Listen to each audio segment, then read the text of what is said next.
ماہ رمضان المبارک میں جو حضرات روزہ رکھ رہے ہیں، تلاوت قرآن کر رہے ہیں، ان کے لیے مبارکبادی ہے کہ یہ روزہ کل بروز قیامت ہماری شفاعت کرے گا۔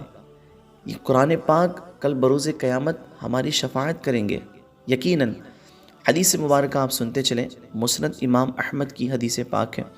نبی کریم صلی اللہ تعالیٰ علیہ وسلم نے ارشاد فرمایا، روزہ اور قرآن بندے کے لیے قیامت کے دن شفاعت کریں گے۔ روزہ عرض کرے گا، اے اللہ تعالیٰ، میں نے کھانے اور خواہشوں سے دن میں سے روک دیا، میری شفاعت اس کے حق میں قبول فرما۔ قرآن کہے گا، میں نے اسے رات میں سونے سے باز رکھا، میری شفاعت اس کے لیے قبول کر۔